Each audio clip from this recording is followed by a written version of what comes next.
What's good, everybody? Mo Kama Sunday Service. I am Mo Stacks. I am an attorney that trades in my spare time. I've done over 160 options trades this year, and this channel is mostly about learning from my mistakes, what I'm doing right, what I'm doing wrong. And today we are going to talk about 5 quick tips for shorting stocks. All right, so let's get started. All right, so what does it mean to short a stock? It means that you are betting a stock's price will go down. Uh, in effect, the old school way of doing this, the OG way, is to borrow shares from your platform or your broker, and then you sell them at the current price. Then you ideally buy those shares back at a lower price and return them to the person you borrowed them from, right? And so that your profit, if the trade went your way, meaning the stock's price went down, is the difference between the selling price and your repurchase price, right? Also, your loss would be the difference between the selling price and the repurchase price if you had to repurchase those shares at a higher amount because the stock went up. That's what it means to short a stock. So scenario one, if you sell Apple at 50 bucks, borrow and sell Apple at 50 bucks, and then buy it back at $30 and return those shares, you would have made $20 per share, right? Minus borrowing costs that are associated with shorting stocks. Scenario number two would be a loss. If you borrowed and sold Apple shares at $50 and bought them back and returned them at 70 bucks, you would lose $20 per share plus the borrowing cost for the shares, right? So that's the loss scenario. So you do have borrow fees. This is what people don't say about shorting stocks, is that that fee can vary depending on the stock. Like if you're trading, what's one of the meme stocks, AMC or GameStop, right? The borrowing costs on those stocks are going to be way higher because they're harder to find and they're more popular for shorting when they're popping, right? So watch out for borrow fees. And if the cost to borrow is high, then it's going to be more expensive to hold your short position over time if you are shorting the shares, right? We're just talking about shorting the shares. So you got to watch out for that too. And that's why, like, sometimes a lot of people don't like holding short positions for a long period of time, right? They might have a shorter lease on a short versus a long position, because if you're shorting shares specifically, right, it can get expensive. So in addition to shorting shares, I made this chart that I'm going to make downloadable that kind of gives you the different ways to take advantage of a stock price going down. You could short shares, which is the old school way. You could buy a put, which is using options. You could sell a call spread, which is also using options, but you are selling a call at a higher price and then buying a call at a lower price, essentially to hedge, right? And so I gave you this chart because there's risk associated with doing either of these three things, which takes advantage of a stock price moving lower. So, right, if you're shorting shares, you almost have unlimited risk if the price goes up on you. And then what will happen is if you don't have enough money in your account, they will do a margin call on you, and your broker will be like, hey, we need you to put up some more money if you want to stay in this trade that's going bad for you for a long period of time. When you buy a put, it's the safest thing because you're limited to the amount of premium that you paid and you're not going to lose more than that. And then selling a call spread, you're limited to the difference between the strike prices minus the premium that you received. That's going to be your risk. So the reason why I tend to short things, or when I say short or take advantage of a stock price or an ETF or something going down, I'm typically going to be buying a put or selling a call spread because that's more manageable budget-wise, and because my risk is more limited when I use these two particular options, right? Shorting shares is also really expensive because you have to pay for the actual share price when you can use more leverage by buying options, right? So in terms of the cost to enter, shorting shares, there's a margin requirement and borrow fees. Buying a put's the premium paid, and then selling a call spread, you actually receive premium when you enter the trade. And then the max profit for shorting shares is the difference between the sell price and the repurchase price. The max profit for buying a put is the price that drops below your strike minus the premium that you paid. So in terms of your max profit being higher, this is the best thing to buy to have a higher max profit would be buying a put. And then your max profit on selling a call spread would be the premium received, right? So you also have a defined profit. So if you are really confident in something going down, you might want to buy a put because you're going to be able to profit more from that. But selling a call spread is going to be less risky, even though your max profit is capped. Your max loss is the worst. Potentially shorting shares. In terms of buying a put, it's the premium that you paid. And then the least risky is going to be selling a call spread. And then in terms of time sensitivity, shorting shares doesn't have any expiration date. But if the trade is going bad for you, you could get a margin call, right? Buying a put does expire. It's going to expire on the date of your expiration date, right? So there's going to be a set amount of time that you're in that trade. Same thing for a call spread for both of the options that you're buying, or for the one that you're selling and the one that you're buying, they're likely going to expire on the same date. At least that's how I trade verticals or call spreads on Thinkorswim. Right, so this is just a good chart. I'm going to make it downloadable on the video. But I thought for me, this is actually something good for me to be able to explain this better and to just show you why I would take a put or buy a put versus selling a call spread and versus selling selling shares. Shares are going to be 1-to-1 with the stock price, but it's going to be more expensive for you to get in to actually make a profit, if you ask me anyway, right? So 5 tips. These tips that I was talking about for shorting stocks. And this is from one of my homies that was trading this week who shorted NVIDIA. Number 1, short the weak, not the strong. Focus on stocks with weak fundamentals, companies in financial trouble with poor earnings reports, or industries facing downturns. Those are going to be your prime targets, right? Avoid shorting strong companies, stocks with strong growth potential or solid financials are likely to recover quickly, more likely to recover quickly from temporary dips, putting your short at risk, right? So one down day or a couple down days on a really strong stock is not the best shorting opportunity. That's the main point. So as an example, one stock that I would not short is Meta right now. Look at how strong this thing looks, right? It's been going up consistently since like November of 2022, it looks like, right? It's been going to the moon. It's been making higher highs. If you look at the structure, everyone knows this yellow line on my chart, if you watch my channel, is the 200-day exponential moving average.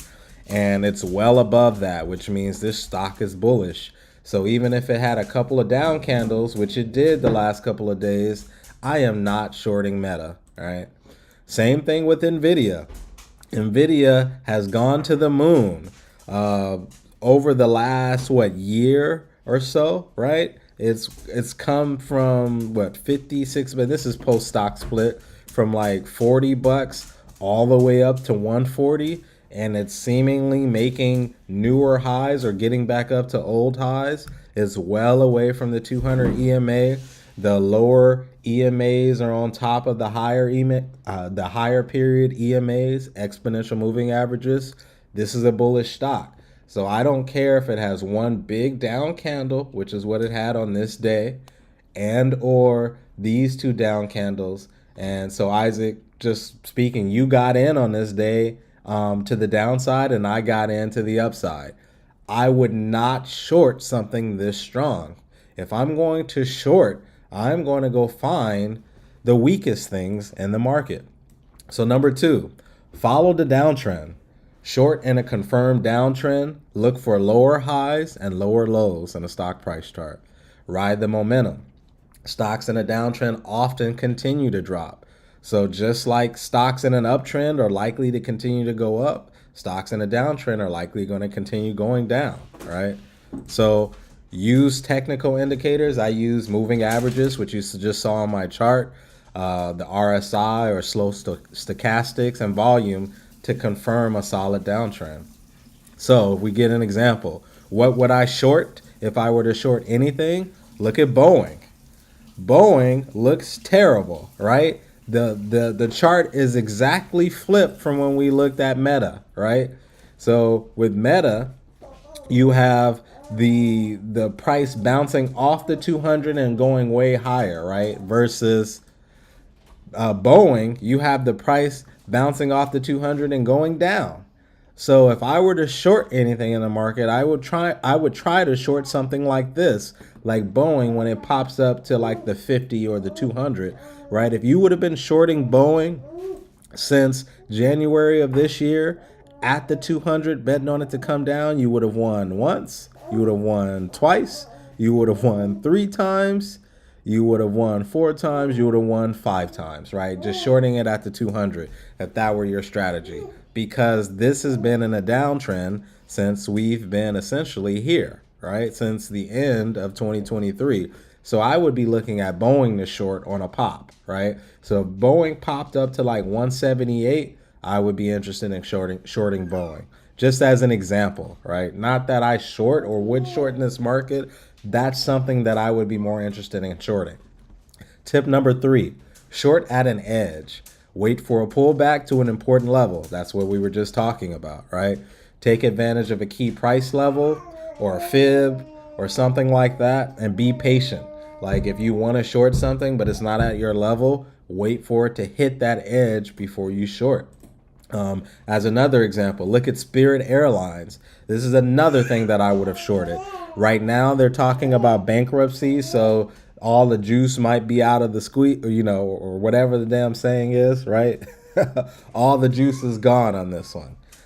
But if you were smart since mid to late 2023, if you were shorting this thing every time it hit that 200, you would have done really well for yourself, right? 1 time, 2 times, 3 times, 4 times, 5 times, 6 times, 7 times. Yeah, you could have won on that trade 7 times, and if you would have shorted right there, you would have made a crap ton of money on that day, right? So this is something that I would short the weakest of the weak. Remember the bully in high school or middle school that picked on the weakest kid? They do it for a reason, because they can't defend themselves. You don't pick on Nvidia. You don't pick on Apple. You don't pick on Meta. You don't pick on things that are making all-time highs or close to all-time highs. You pick on the things that are going down, right? Number 4, don't try to call a top. Just because something like Meta or Nvidia is hitting an all-time high doesn't mean that it's going to pop down from that. So wait for a confirmation. It would be better to see it completely reverse, a complete break in the upward trend, at least get sideways before you're going to start like shorting it. But I want something to already be in a downtrend, right? And if you are going to try and short something at a top, like you really got to take care of your risk management and have stop losses there, right? To make sure you don't blow up your account, right? And same thing, I'll use Meta, right? Is this 602.95 a top? It could be, but I'm not going to be the one to try this. Before I start shorting Meta, I'm going to want it to fall below like 480 bucks or something like that, and actually reverse its trend upward before I even think about shorting Meta. Meta doesn't look like it's going to do that anytime soon. So this is not going to ever be on my target to short until it has a tremendous like reversal of what it's currently doing. All right, number 5, don't short too much in a bull market, right? I'm not shorting at all right now. Maybe day trading or a scalp, right? Which means I'm going to be in that trade for a few candles. But I am not really shorting at all in a bull market because everything is going up. You're going against the market trend if you're shorting right now. Most stocks are going up. So shorting is riskier right now if you're betting against what everyone is doing, right? You're fighting the tide. You're swimming against the tide, so it's going to be harder for your trade to go in that direction. And then if you are going to short, you need to avoid overcommitting. Pick a shorter target, exit more quickly, take smaller size, because I wouldn't expect something to keep going down rapidly if the entire market is going up, right? It's easy. You could make a mistake and trade the wrong thing in a bull market and you could still win because the whole market is going up. So trade in the direction of the market. So those are my 5 tips. And so just to show you what I mean by a bull market, look at the S&P futures, or you could look at SPX if you don't watch the futures. I prefer to watch the futures just because they're open longer and they're more indicative of where the market is. Look at the S&P 500. It's bullish. Everything's well above the 200 EMA, and all of the shorter period moving averages are on top of one another, right? Or on top of the longer period averages. S&P 500. The S&P 500 is good to look at because it's essentially an all-star team of the 500 best stocks in the stock market. And look at how bullish this thing has been. Look at the NASDAQ. This is where all the tech. Look at how bullish this is, right? So the reason why I'm looking at this, I'm going to pull up all 4. If you've looked at prior videos, these are like the engines or the cylinders of the stock market. If the stock market had 4 cylinders, they would be the S&P 500, the NASDAQ 100, the Dow Industrials, right? And also the Russell 2000, which are a lot of small caps, right? So these are the 4 engines. Look what the 4 engines are doing. They're all bullish. The YM making all-time highs, the Dow, right? Bullish. The Russell, choppy, but making new highs, bullish. I would not be shorting when all 4 cylinders in the market are bullish. There's no reason to short anything right now, which is why all of my positions that I'm entering on a swing trade basis are long positions, because I'm not swimming against the tide, all right? So with that said, we're going to go into our weekly stock picks and sectors for this week. I'm going to give my disclaimer for everyone out on YouTube and in the Zoom. This is for informational purposes only. This entire YouTube, this entire podcast. Do your own research. Refer all of your trades to your financial professionals and advisors. Trading is risky, so trade at your own peril, right? You can lose money. Specifically, what I tell people with the strategy that I use, I am expecting to lose 3 to 4 out of every 10 trades, right? That is a good week if I lose 3 to 4 out of every 10 trades. I am not going to win 100% of the time, and I would expect that you wouldn't either. And then also, when I'm giving you these particular picks or sectors, I am not saying go buy these things on Monday. My strategy is to wait for significant pullbacks on these names to enter a trade back to the upside, because I'm an exhaustion trader, right? So that's what I mean. So when I'm giving you these picks, I'm not saying go buy them at whatever price they're at on Monday. My strategy is to wait for a significant level for these things to pull back to, for me to go enter them to the upside for a trend continuation, right? So, that was my disclaimer. So the hot sectors this week. And for those of you that have followed me, I use Koyfin. It's a free app. They do have an upgrade where they have a lot of other services that they provide, but their free app, either on the website or downloadable on your phone, is amazing for me to see what sectors are doing and how they've been performing over the last 30 days, the last quarter, the last week, month to date, etc. And that's what you'll see here, right? So for me, this is how I build my watch list. I'm looking for what sectors are currently trending or have been trending over the last 30 days, what's been strong, and then go find a red day on these sectors, a big red day, and then take it to the long side. If I could explain my strategy simply, that's what it is. So the hottest sectors are XME, GDX or gold, Chips have been climbing, but that's the one I'm wary about because of uh, some earnings, and I'll talk about that later. XLI, XLK, XLF, and XLB. Those are the ones that I'm focusing on this week. There are some other positive sectors, but for certain reasons and earnings that are coming up, because there are a lot of companies that are starting to report, I'm leaving some of these other sectors alone. The things that I would really leave alone are these things under this 0% mark. So XLP, I made a lot of money trading XLP a couple of months ago, but look, it's off my list because it's negative now. Healthcare and then oil and energy is off my list. If I were to be shorting anything, I'd be shorting things in these three sectors because they are the most negative and trending, starting to trend down. I would even say they're sideways versus trending down. So again, this is another reason why I'm taking long positions, because out of all of these sectors, I think there are about 10 of them, only, or 10 or 11, only 3 of them are negative, which tells me the entire market is bullish. So why would I be shorting things when the entire market is bullish, when most of the sectors are bullish, and then the 3 negative sectors are kind of sideways rather than in a downtrend? And I only want to short downtrends, right? So everything I'm taking this week is going to be on the long side as it relates to my swing trades. So my 3 top names are going to be XME, AA Alcoa, or Newmont Mining. Full disclosure, I am currently in an Alcoa trade that I chatted out to the group this week. It's up. I've already scaled out a half of my position, so I'm playing with house money on this one already, right? So Alcoa is what I'm currently in, just to show you what those charts look like right now.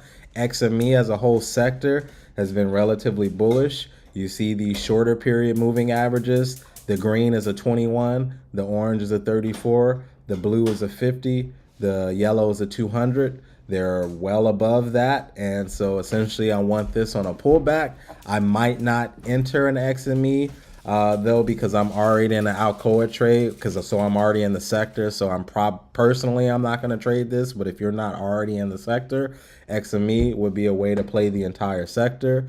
Alcoa, I got in on this red candle just to show you my strategy specifically and how I played this. This was a name that I was looking at last week. If you looked at my video from last week, it was on my watch list. XME and that sector have been on my watch list. Alcoa reported earnings, I feel like, on this day or this day. And I don't usually like to trade something more than a day, like a day or two after earnings. But on that second day, at the very end of the day, everyone knows I chatted it out. I feel like it was maybe 30 minutes to an hour before the market closed. It was dipping down so much, and my level was right there. And I bought it like way down here. And the next day it popped up. Literally in the morning, I was able to cash out for half of my position at a 30% win. And now I essentially got 3 runners left, which I'm playing with house money on, and my stop is at break even. So this has been a perfect trade so far, but this is exactly what I'm looking at. On a bullish stock, I'm looking for a big red candle down day to hop in, right? Newmont Mining looks even better from a bullish standpoint.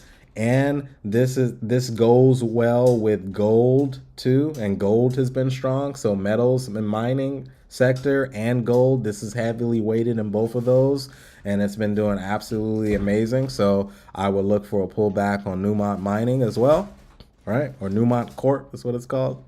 Another hot sector that I like, XLI, the industrials. I specifically like XLI, Caterpillar, and Uber because there are a couple of other names, I believe RTX and another big name, GE, that I would have traded. They're reporting earnings next week, so they're not on my list, but these 3 are. The entire sector, Caterpillar and Uber. And so here's a chart that I have made. Where can I put this? I'll put it on Honeywell. No, or UPS, right? Here's a chart that I've made on Thinkorswim. I would encourage you to use the flexible grid, right? So typically when we're looking at stuff, we're looking at the charts tab. I use the flexible grid so where I could see an entire sector at once, and then I'll name it. So, right, I'll put up XLI, this is the sector, Then I'll go Google what's inside of this sector, what's most heavily weighted, and I know that it's GE, Caterpillar, Uber, RTX, UMP, Honeywell, and then a lot of these names down here, right? And if you go look at this entire sector, the entire sector is bullish. I love that, right? That means that it's going to be easier for one of my positions to go higher because the whole sector is going higher. I'm going with the tide. I'm going with the current. So this is on my list for next week, a pullback on one of these names. On Caterpillar, on Uber specifically, GE and RTX are reporting, so I'm not going to trade those next week, at least until a day or two after they report, right? And some of these other names are really good too. Honeywell, ETN, Lockheed Martin, ADP, Deere. But when I looked at the option chain, the options are usually extremely expensive on these names, or they're not liquid. So that's why these names that are also trending are not on my list. These four are the typical ones that I do trade because they are liquid. But I'm taking these two off my list because they report. So what that leaves is the sector itself, which has been bullish. Look at that really great trend. These are all, this is a day chart.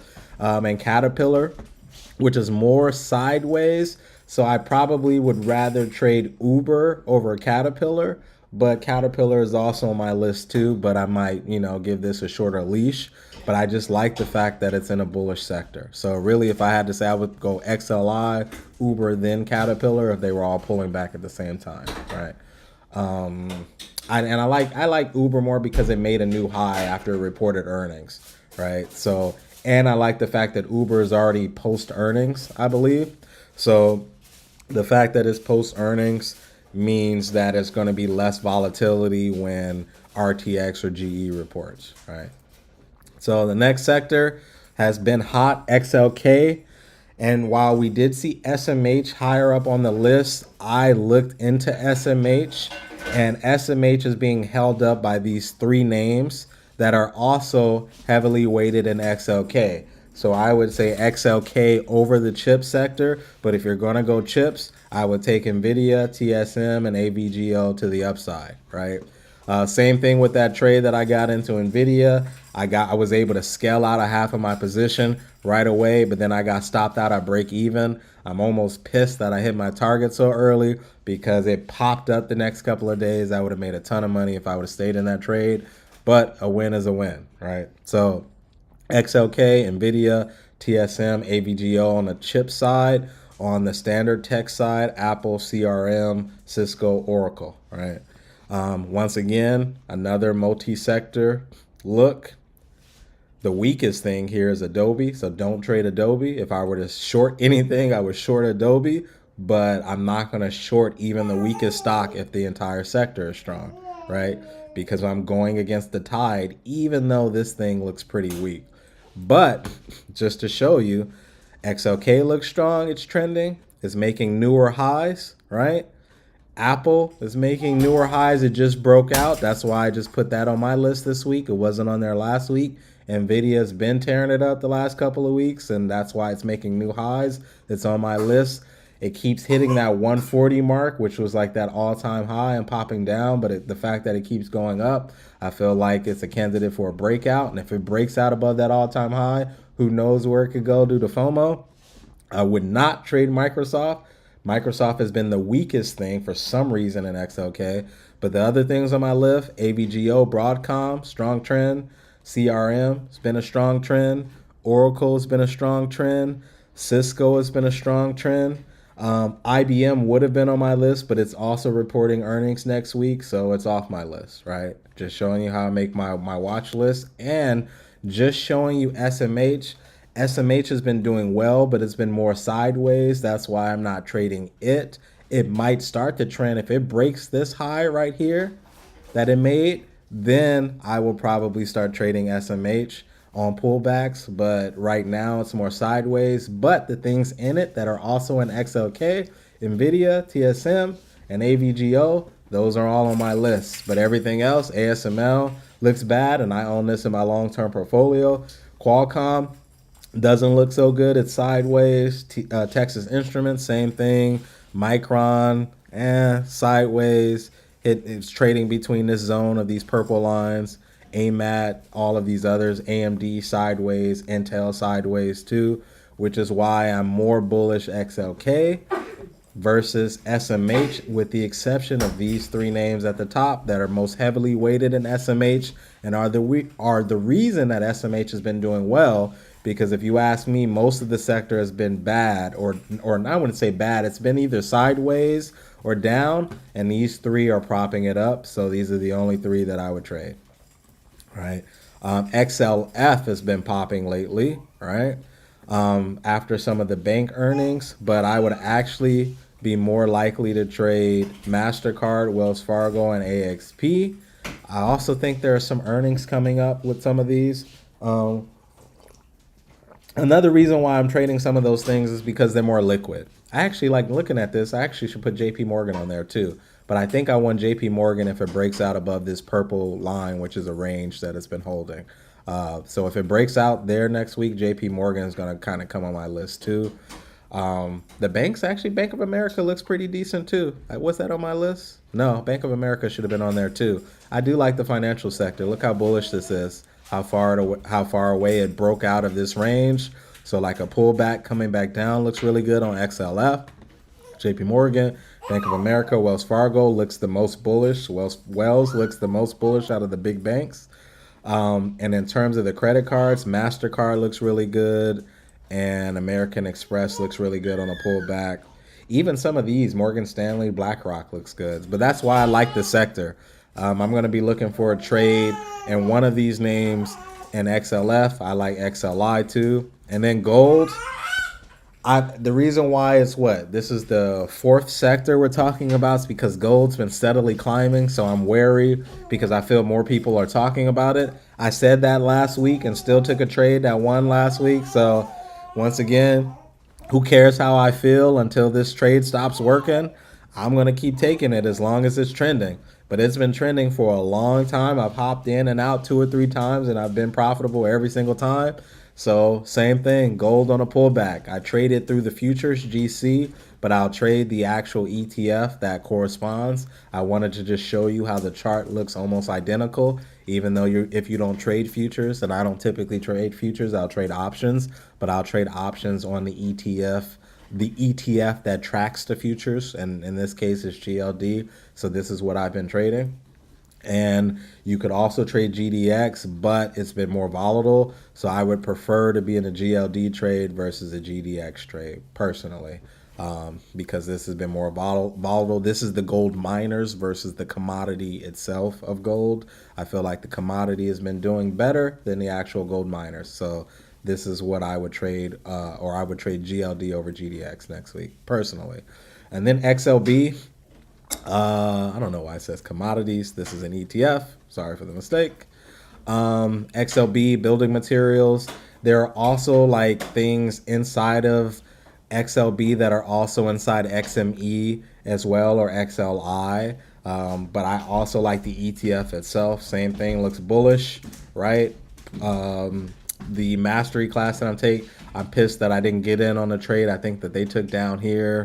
That's been doing really well, so I'm waiting for another pullback on this one as well. This one looks really good, and I think that's last on my list, right? And then weekly news next week, we got some Fed speak on the 21st, some unemployment numbers that are coming out on the 24th, especially if you're day trading or swing trading. These are some of the things that might affect the market or give us some volatility. And sometimes volatility is good if you're not in a position, because it might cause something that's strong to pull back to where you want it. And then if you're in a position, you might want to get out or scale out of a particular position before these things happen, so that you're not on the wrong side of volatility, right? Earnings, right? We're in the thick of earnings season now. On the 22nd, we have GE, RTX, and Verizon.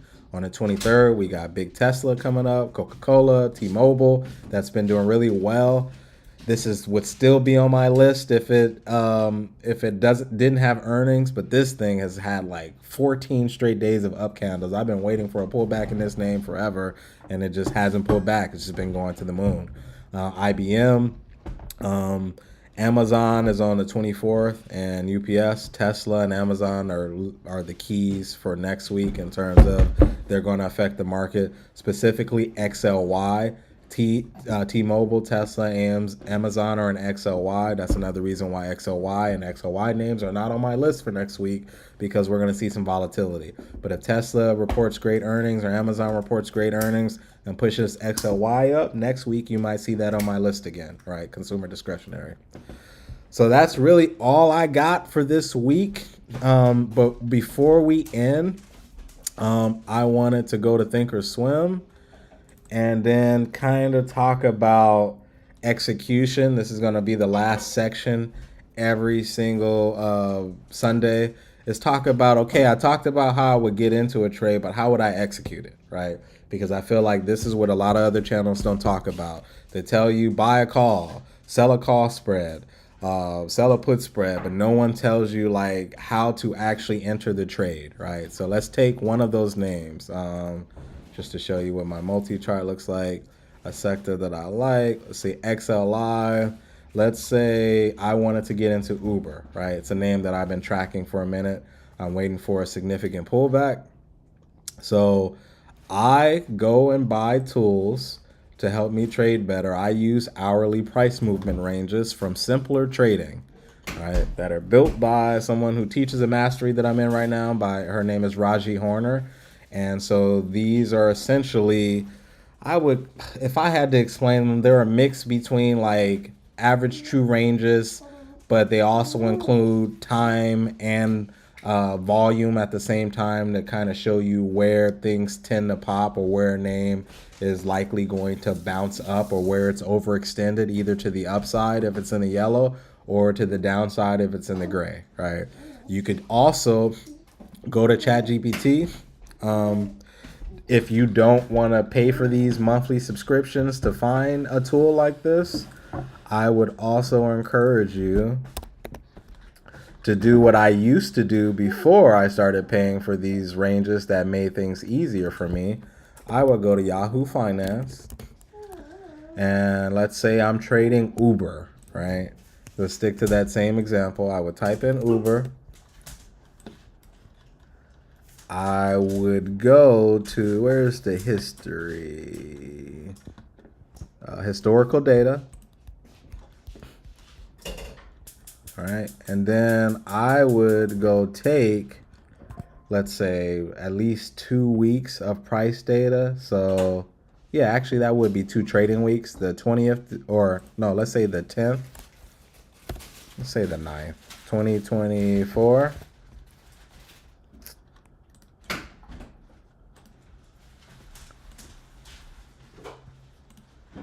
Right? But do that. Wait, can I do that? Why is it tripping? Prior to May 10. Start date 10/9/22. Oh, it's because 2024. There we go. Done. Right? Then you can download that. Oh, are they charging now? Of course they're charging now. So maybe you gotta pay now. They used to have this for free. They must have literally just changed this. But you could, I guess you need a Yahoo membership, download the data. I'm sure there's probably some other place you can get the data for free.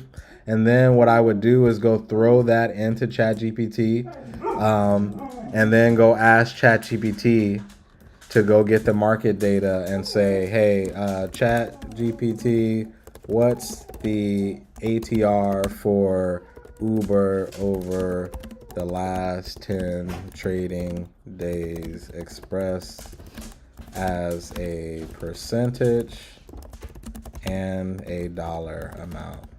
Let's see if it can find it.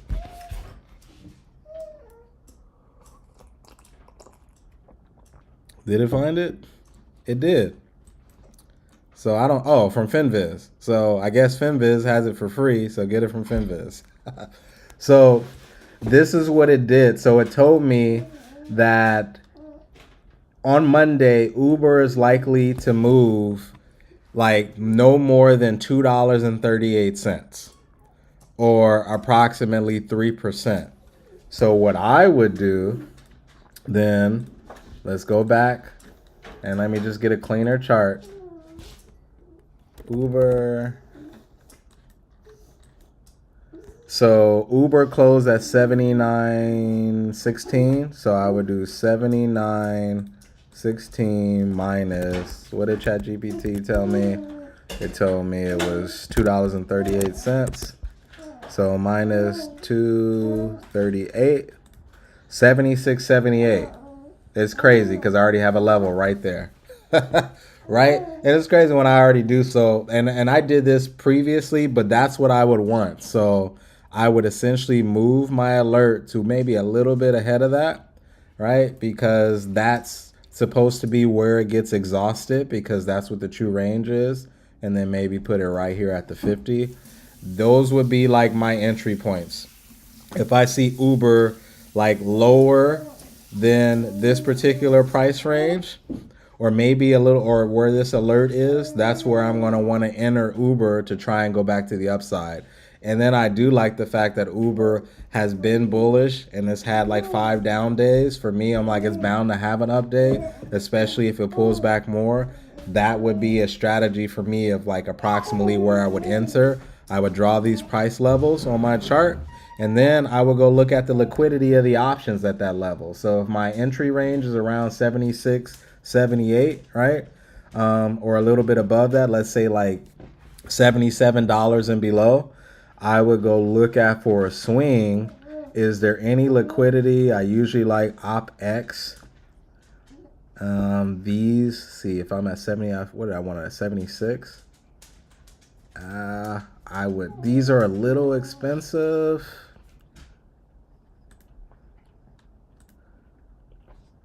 That would be a short term. It would be hard to find liquidity. I usually don't like to buy options that are more than $5. These will probably though be around $5 by the time they drop to where I want them to drop. So this would be my target. I wouldn't do a spread on these because they don't look like there's a ton of liquidity. Let's say in the money and then 2 strikes out, there's not a ton of liquidity. So I would take this via option. I would be looking at this 75 strike. So if this sinks down to 76, this will still be in the money. And then, so this 75 will probably be closer to where the 77.5 is, which means the options are going to be around $5, so around $500. And then I know my typical trade limit is around $1,400 to $1,500 per trade at a aggressive level. So I would take 3 of these contracts when this gets to around $77 or below, ideally to this 76, 78 area, right? So, and then to do that, I could click this right there and then have 3 contracts, right? And then I would be looking at this when my alert triggers. When Thinkorswim tells me in order to make alert, you can right click, click create alert, and then say essentially when this gets at or below whatever price you want, let's say that's $77, then you could click create and it will create this type of alert for you, right? So when this price gets there, let me know, and then I'm going to be looking at where to get in based upon where this option price is when it gets down to this level. And just looking at the option chain, it's probably going to be around $5. So I know I'm going to want to buy 3 of these when it gets to that particular level on the aggressive side. And then how I do things, I'm going to scale in. So I'm either going to take this top level here, a middle level, and then I'm going to double up if it gets down here, because that option price is probably going to be closer to $4 if it gets all the way down here, which means they're going to be less expensive. So I might buy 6 contracts when it gets down to this level. That's how I would enter a trade. And then generally, I don't enter call options. I don't generally enter call options down here. You can. I would use active trader, right? So I usually enter on an hourly chart. This is how it would look, right? On an hourly chart, I would go take this option here, copy it, and then actually go put up. Oh, let me not do that because that's my active trade. I would put it there, right? And I would enter on active trader here. And if my price is around $5, then I would enter by doing that, right? and I just wanted to show you what it looks like. It already actually entered that for me as a limit order, and that's how it's going to look. So if the price of this option comes down to $5, it's going to fill it right there at $5, right? I like entering trades this way because it's quicker to get in and out of a trade. And then if I don't want that, I just click it off, right? That's how I would enter this trade. So when my alert goes off at this particular price, then I would go look at this option chart and the actual chart itself at the same time. And then when it gets into this gray range, which will look different on Monday, I know this gray range is going to be lower because these daily price movement ranges move every single day. It'll probably be close to where this is, where the average true range is, just based on my experience. And this is going to be my entry point. That's how I would enter. And then if I wanted to double up at $4, then I would go set my alert or set my order at $4. So I might have 3 at $5, right? I might have a level there. I might have 3 at like $4.50, and that's how I would scale into a trade potentially if I had 3 positions. Lately, because the market has been more volatile, I've only been taking one of these and the conservative position to go to the upside. If the market starts trending more consistently, especially as we get closer to Christmas when the market seasonality is in our favor, then I might start taking all 3 of these positions. But generally, that's how I'm going to scale into a position like that. On Active Trader, that's how I trade on Thinkorswim, right? So that's my Uber example. Anybody got any questions or anything that you want to look at?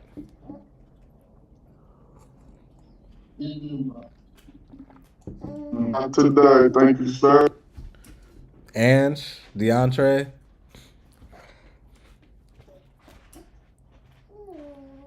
Let's look at the Tesla. All right. Number one, I wouldn't trade Tesla at all right now because earnings are popping up. I've been, I don't really trade Tesla because look, okay, we got a 5-year chart up. Long term, we keep saying the same thing. I'm gonna ask again. What has Tesla been doing over the last 2 years?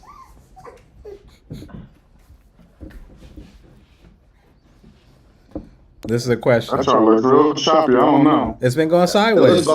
It's been going nowhere. This is pretty much been the zone Tesla has been in over the last 2 years. It's come up a little bit and come down a little bit, but Tesla has been between 300 and 150 for 2 years now. So long term, it's just not on my list as an investment. Will I swing it? Yes, but like even right now, it's not trending. Look, it's a little bit above the 200, but some of these lower averages are coming below. It's choppy, it's sideways, right? So I want to trade something that's either going up or going down from a trade standpoint. Like I don't care if it's going up or going down, but I need it to be going one direction. Like when things are choppy, that's when everybody loses. Most people are looking for momentum and one direction or the other, or some follow through. Tesla has not been giving any follow through. It's just been chopping up and down in this direction within this zone for 2 years. Mamba, hush. It's been in this zone for 2 years, right?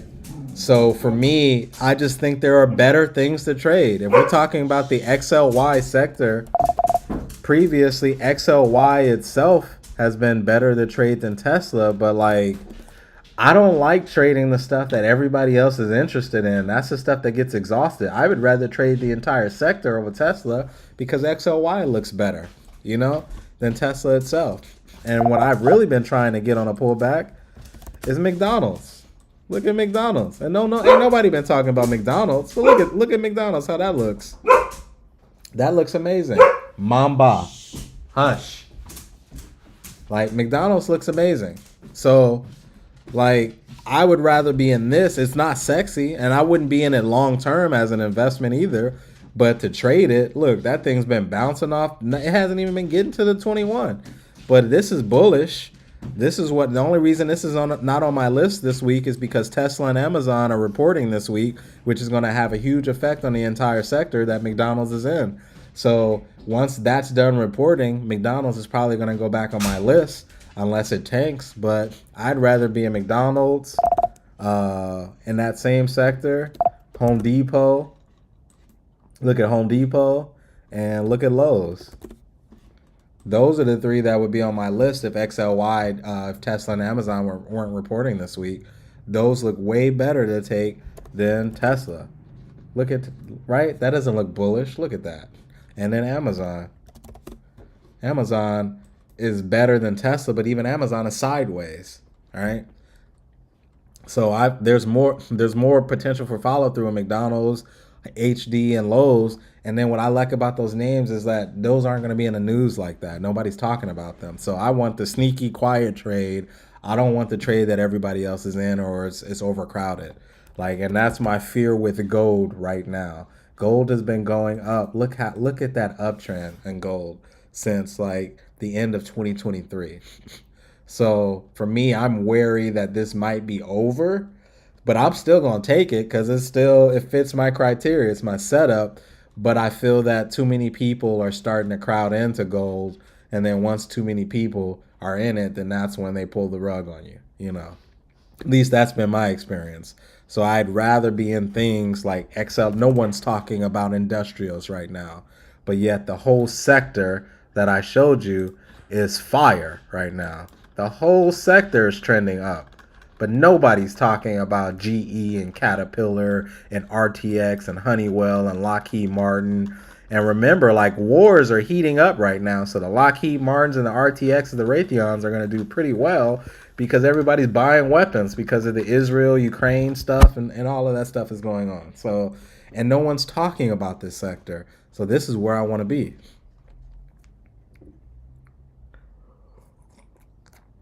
Right? Does that make sense? A lot of it. Right? XLK too. Tech. And I've been off of tech recently, but I'm back on tech because look at the sector. It's on fire. It's firing right now, with the exception of the Microsofts that we're usually expecting to lead the charge. Tech has been bullish. It just broke out of this zone right here, the whole sector. But Oracle looks good, Cisco looks good, Accenture looks good, IBM looks good, CRM, Salesforce looks good. You just got a couple of weak names, but all of the top weighted stocks in XLK, look good. I feel like Amazon should be up here too, but, it looks good. So that's where I'm going to be hiding out. And then what was the other major sector? It was XLI, XLK, and then,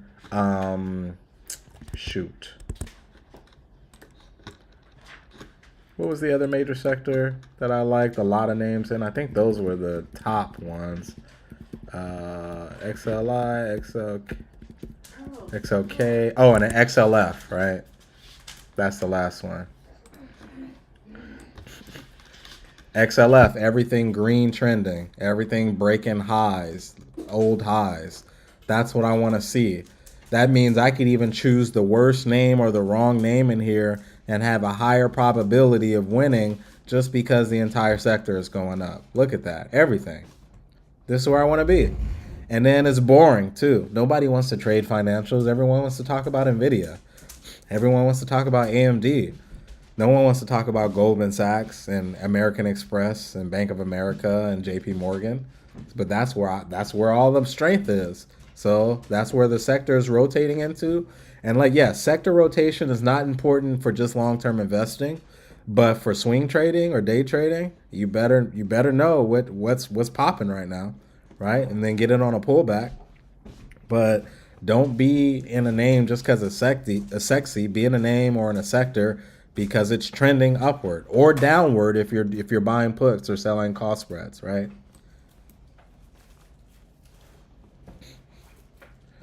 All right. That's all I got for y'all today, unless anybody wants to look at anything else. Thank you, sir. Great game. Yeah, appreciate it, man. Yes, sir. All right, that's Mokama Sunday service. We're here every Sunday, 8 a.m. Send me a DM, put something in a comment if you want to be on the Zoom and ask questions yourself. And then, we making it rain with no umbrellas every weekend. Deuces. Thank y'all. Peace to the families and everything. All right, my guy. Yeah. So, back at you, man. Yeah. Doses.